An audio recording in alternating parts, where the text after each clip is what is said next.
Hey everyone, welcome to Professor Long's Lectures in Anatomy and Physiology.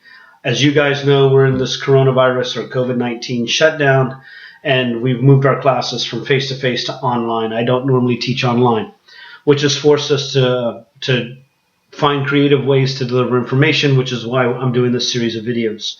As you know, these videos are all single take, done very crudely with my laptop. I don't have a lot of time to edit, or I don't even know how to manipulate the editing software yet. I will be doing that in the future. So please bear with me for the crudeness of the setup. I did get a bigger marker board so I can get more notes in. Anyway, if you are watching this video, this is the number 3, in the series of my Anatomy and Physiology Part 1 lectures on the nervous system. So this is Nervous System Lecture 3.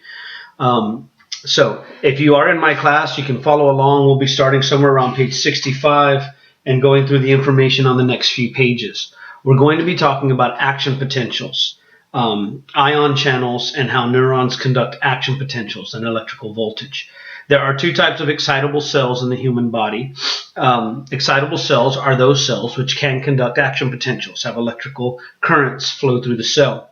The first one we've already talked about, which is muscle cells, skeletal, smooth, and cardiac muscle tissue is excitable. The second one we're going to talk about now is the nervous system, neurons. Neurons are excitable cells. They have all these ion channels that allow electrolytes or ions to move through their membrane and change their voltage. How and why we're about to understand. I'm going to try to give you the best understanding that I can of them in as simple a format as possible. You can read the textbook and get into the more complex understanding of this stuff, get into more complex details, but just follow along.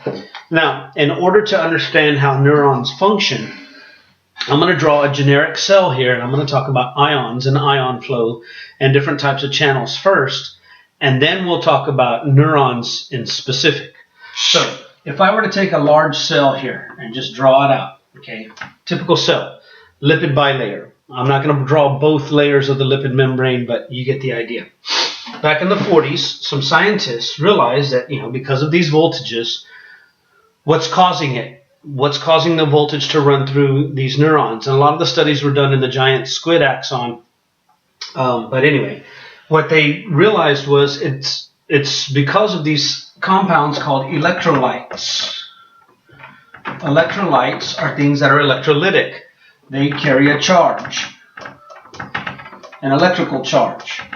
So we're talking really essentially about the ions in our body. And one of the most abundant ions that they could measure, they were measuring the concentration of sodium ions. Sodium in Latin is natrium, so Na is the sodium symbol, and that's an ionized sodium atom. So we talked about atoms and ions and how they occur early in the semester. The brackets, if you're not aware, in chemistry mean the concentration of whatever's inside there. Turns out that sodium ions have a much higher concentration outside the cell than inside the cell. And this sets us up for the laws of diffusion. As you know, in diffusion, if I'm measuring outside the cell and inside, and I'm looking at sodium ion concentration, it makes sense if we're just looking at the slope that sodium's going to move from outside to inside the cell, if the membrane is permeable. Well, it turns out that many of our cells, not just excitable cells, but many cells, have these little channels that penetrate the cell membrane.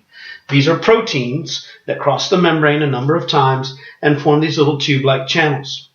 And the electrochemical properties of these channels are such that some of them only allow specific ions to flow. And since this channel is considered what we call a leak or passive channel, so when we talk about leaky channels or a leak channel, they are passive. What that means is they don't have to open and close or do anything to allow the ions to flow across. So naturally, by the laws of diffusion, sodium ions would flow from outside to inside the cell, from very high to low concentration. Simple law of diffusion. Now, someone also measured the concentration, or the same group of guys measured the concentration of potassium ions, and it turns out the potassium ion concentration is much higher inside the cell than it is outside. So if I set up the concentration for potassium ions, and I were to look at potassium this way, the potassium ion concentration is much higher inside the cell than outside. So potassium wants to leak from inside the cell to outside. So all I need is a little leaky potassium channel, and potassium ions would leak out of the cell. And they carry with them these charges, making them electrolytes. Now, if I allow this to go unchecked, if I don't stop this from happening, essentially what's going to happen is the concentration of sodium here, which is higher than here, as sodium leaks in, this concentration will go down and this one will go up, and they will reach an equilibrium, and then there's nowhere for the ions to flow. Same would be true for potassium. We do not want to be at equilibrium. If you're at equilibrium, you're room temperature, you're dead. You want to be at a homeostasis or steady state, which requires the input of energy to maintain this imbalance. And as you should have learned at some point, and if you haven't, we're going to cover this, our cells have in them an ion pump called a sodium-potassium exchange pump, or sodium-potassium ion pump. Some people just call it the sodium-potassium pump, or it's also called the sodium-potassium ATPase. So let me just write this out. ATP, as you know, is adenosine triphosphate. That's what we break to make energy or utilize energy. And anytime we have ASE at the end of the word, it means it's an enzyme. So the sodium-potassium ATPase, or sodium-potassium ion exchange pump, is going to be a protein that crosses the cell membrane. And it turns out that it has certain docking sites for certain numbers of ions to bind. So when we look at this, it turns out that the way the protein is set up is that it can bind to 3 intracellular sodium ions. I apologize for this board knocking. I'm going to try to get used to holding it, but I got a bigger board. It just doesn't sit against the wall the same. 3 sodium ions bind on the inside, 2 potassium ions bind on the outside, and when they bind, as the protein changes shape, that allows a molecule of ATP to be broken down. So our cell, the mitochondria, if they have adequate oxygen and glucose, are pumping out ATP like crazy. When these are bound, this molecule will break down ATP into ADP plus phosphate. Breaking that phosphate bond off makes this an ATPase, an enzyme that breaks down ATP. That releases the energy in that bond for the protein to change shape. And when it changes shape, it boots out the 3 intracellular sodium ions that leaked in. And it will kick in 2 extracellular potassium ions, go into the cell. And all of this stuff is happening at such a pace, and there's just the right number of sodium-potassium pumps and the sodium ion channels and potassium ion channels that it keeps the cells normally at this imbalance. Okay? There are other ions and other ion pumps involved. There's chloride and calcium, but these are the major ones that play a role in the action potential. And this can all be worked out in what's called the Nernst equation or the Hodgkin-Goldman-Katz equation. We're not going to get into that. That's if you were in a higher level neurobiology class. But nonetheless, when the scientists measured these concentrations, it gave them the ability to do some math and predict what the voltage of the inside of the cell should be compared to the outside. And rather than give you exact numbers, I'm just going to get something across. Because, and many people will argue, that when we measure the voltage across this cell, it turns out that if I took, let me draw a little scenario here. If I had an oscilloscope, in which I could be reading something on here, and I took an electrical probe, like a metal needle, and another metal needle, and I set them across here, across the cell membrane, that could be measuring the voltage across the cell membrane, almost like a voltmeter where you check a car battery. And then this voltage would tell me what the voltage is. This oscilloscope or voltmeter could tell me what the voltage is across the cell membrane. And a lot of people will tell you, because we're dealing with only positively charged ions, that the inside of the cell is negative because of all the negatively charged proteins and the negatively charged DNA and blah, blah, blah. But there's actually some mathematical equations that were worked out by these guys. I actually got copies of the original papers when I was a graduate student studying neurobiology. And it turns out that it's due to the equilibrium constants and the equilibrium of these things that we can figure out or predict what the voltage in here should be. When they did the math, it turns out that the inside of the cell should be 68, or we just say 70 millivolts lower than the outside. So let me just show you something. This is not really testable, but let's say the inside of the cell actually measured 80 millivolts, and the outside of the cell measured 150 millivolts on this particular cell. Well, the math gets kind of funny when we're dealing with these numbers, and they said maybe we should zero something out. And since all the cells of the body would have the same reference, which is the extracellular fluid, let's make the extracellular fluid 0 millivolts. That will be our baseline. And when I measure this particular neuron, I also have to do the same thing to the outside that I did to the inside, and it should be 70 millivolts lower than whatever the outside is. That's not exactly what they did, but it kind of works out that way. And it's really based on the ion concentration. When you do the equations and you do the mathematics, and I've done it a lot of times, turns out they predicted the inside of the cell should be minus 68 millivolts, and lo and behold, it read exactly what they predicted. So we know that when we measure the voltage difference based on the imbalance of ions, that the inside of the cell, we just say, is minus 70 millivolts. So now, there is such a thing in addition to leaky channels, and by the way, we call this, I'm going to put the letters RMP here, which stands for resting membrane potential. At rest, the potential difference across the membrane, meaning, and when I say at rest, that means the neuron's not conducting action potentials. While the neuron's at rest, the potential difference of the electrical voltage across the membrane is about negative 70 millivolts, or minus 70. Okay? Now, what if I introduced a new kind of channel? We call these gated ion channels because they actually have doorways or gates. Think of them like a trash can. When you step on the trash can, the lid opens. Okay? You can't put anything in the trash can or get anything through the tube unless you open it. So let's say I have a gated ion channel here that has a lid on it. Okay, and this one's electrochemical properties are such that only sodium ions can pass through it, nothing else.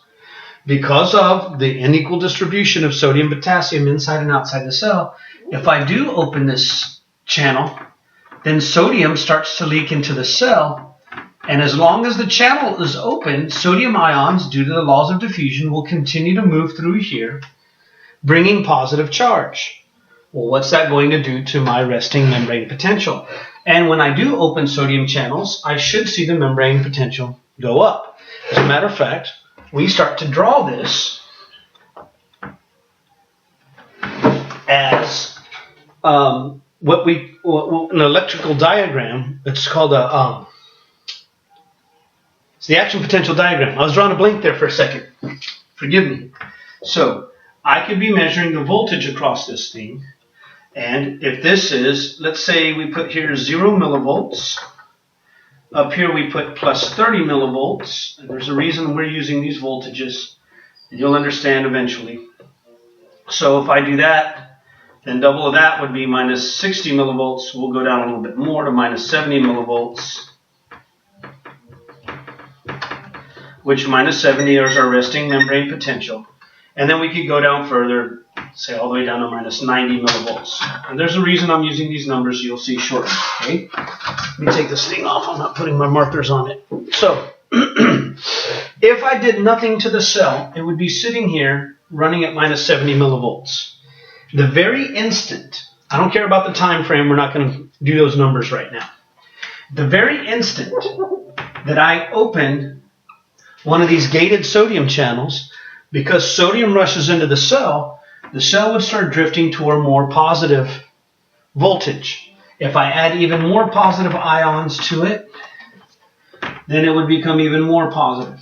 The minute I close the channel, eventually given enough time, the sodium-potassium pump will eventually catch up by pumping out all this sodium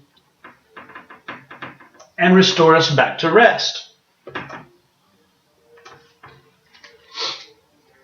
So, anytime I activate or open a gated sodium channel, I'm just going to put sodium plus and a little G there for a gated sodium channel. Okay, if I open a gated sodium ion channel, I'm always going to get the cell to go from an already polarized potential. We're not sitting at neutral 0. We're polarized towards the negative pole, like a negative and a positive pole on a battery. And since the cell is polarized to minus 70, if I start to move closer to 0, I'm depolarizing the cell. So any movement in a positive direction, going towards 0, is depolarizing my already polarized neuron. And sometimes when we depolarize, sometimes we use the same thing. We say that we excite the cell. And I'll tell you why, you'll see in just a little bit. Now, if I don't hit this voltage minus 60 millivolts, that's a big deal. We'll talk about that in a moment. So every time I flash open this sodium ion channel, the longer I flash it open, the more I will see the cell move in a positive direction. Now, let's say I have a gated potassium channel. It's specific for potassium ions. And since we know potassium is in a much higher concentration inside the cell than outside, the second I open this potassium ion channel, potassium ions start to diffuse out of the cell.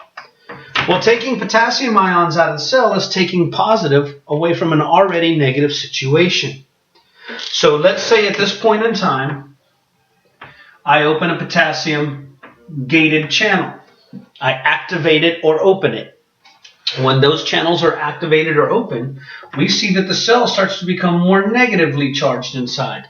And the longer I hold it open, the more positive ion is lost, the more negative it becomes. The instant that I close this channel and I quit losing positive ions, then the sodium-potassium pumps, which are all over the cell, will eventually restore us back to rest. Okay? So now I can alter the resting membrane potential by opening and closing gated ion channels. So this is a simple concept, but it's going to be a big one that comes to play in just a little bit. Okay? So if you're following along on page 65, it talks about all this. It talks about the resting membrane potential, how it's established by sodium and potassium ions, the sodium-potassium pump, and it talks about excited cells having gated ion channels, channels that can open and close. Now, there are 3 different types of gated channels that we're going to discuss. They're listed on the bottom of page 65 of my note set. There are chemically gated channels. Chemically gated channels can open and close due to the presence of specific chemicals. Those chemicals can be neurotransmitters like acetylcholine binding to acetylcholine receptors, which, by the way, are attached to sodium ion channels, which is why the muscle cell depolarized or had a voltage spread down the sarcolemma. So, chemically gated channels open and close due to the presence of specific chemicals. I've talked about this before in some of my lectures. I can't remember which one, so I'll just mention it again. When proteins are synthesized, proteins have a long chain of amino acids stuck together in all these chemical bonds. It turns out that some of these amino acids have little side groups, some sodiums and some carbons and hydrogens and oxygens. And in some of those side groups, if I put these two together, one will give off hydrogen, the other one will give off a hydroxyl, an OH group, dehydrate, and form a chemical bond. So if I put those 2 amino acids close enough together, the protein will fold over on itself. They're natural chemical reactions. What that does is it might bring 2 other amino acids into close proximity, and so then the protein continues to fold. And over time, the protein can fold up into a specific 3-dimensional shape with all these little chemical bonds inside of here. When proteins fold up and take on their natural form, we say this is the natured protein or its natural shape. Now, because the electrochemical properties of this, there are certain other molecules whose either electrical charge or electrochemical properties might bind to some of these amino acids. For example, let's say that these 2 right here that form this little chemical bond here and these 2 right here are somewhere in this area. And I have another molecule that can bind to this region. These little atoms or ions here match up to atoms or ions there. But in order for these to bind, some of them might have to break one of their chemical bonds and change the shape of the protein. And so when they do, when this bond happens, this protein, which is shaped something like this, might have another piece that sticks out because of a loss of a chemical bond here. When I remove this, it will go back to its original shape. So the point of this is proteins have a three-dimensional shape. They're bound to certain molecules or certain substances. If I make them bind to something else, they might change their shape. For example, you might be standing here like this.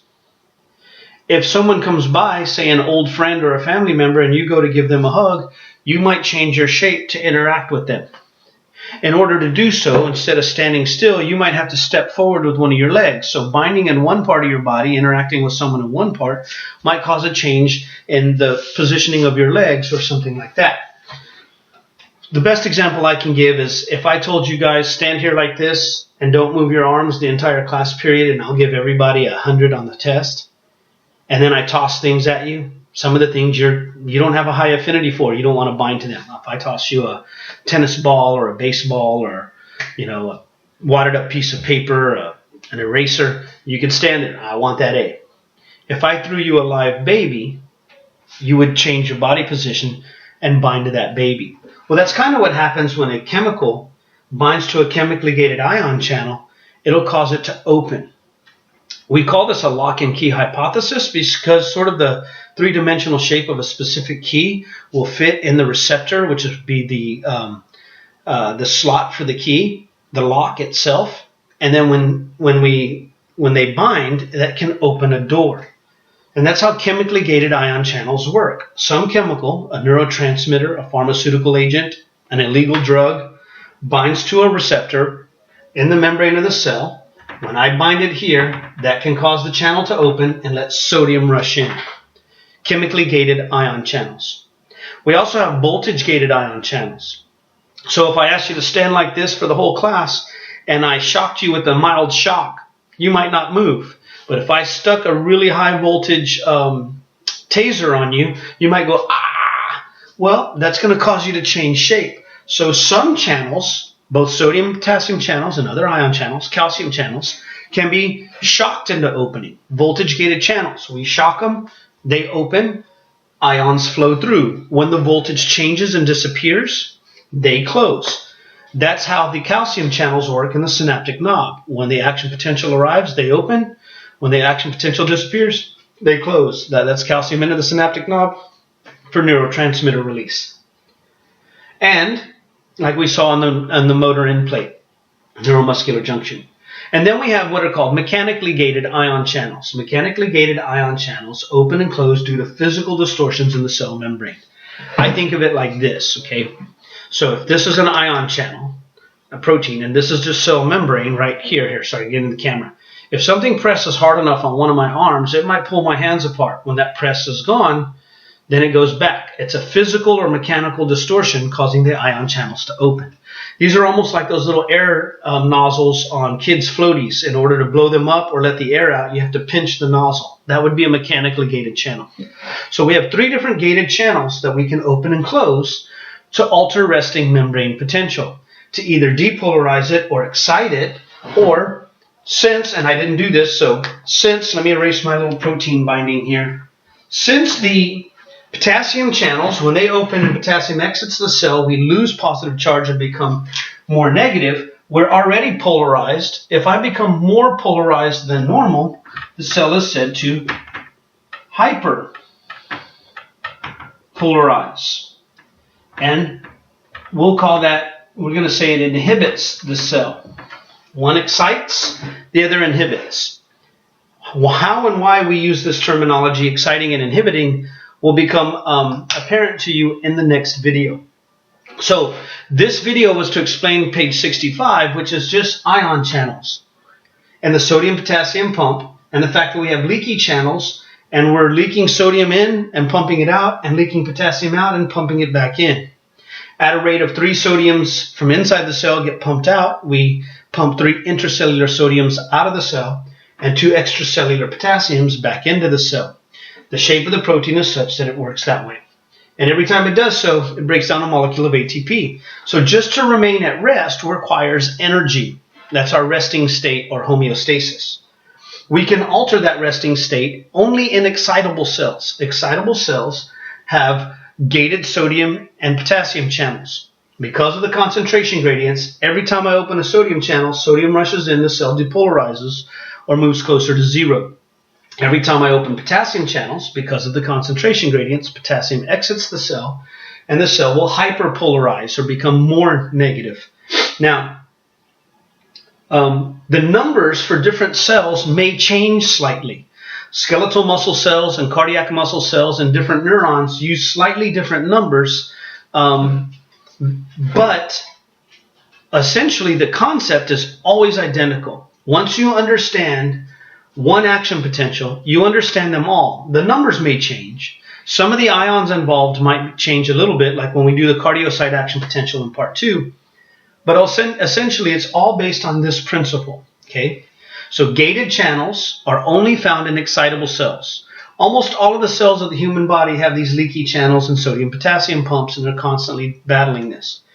But most of our cells don't have gated ion channels, only neurons and muscle cells, which allows us to have action potentials for them. So understanding all of that sets us up for the next video, which is we're going to see how action potentials actually spread down neurons. And the same concept would be true for skeletal muscle and all muscle cells. How does an action potential spread down them? Same concepts, same theories, same philosophy. Anyway. So I hope this was helpful for understanding ion movement in the cell and understanding resting membrane potential and how we can mess with it with gated channels. I hope you learned something. I hope you had as much fun as I did. So I'm going to stop here and we'll do lecture number 4 in the nervous system, where we actually do an action potential in a neuron. Thanks for watching. See you on the flip side.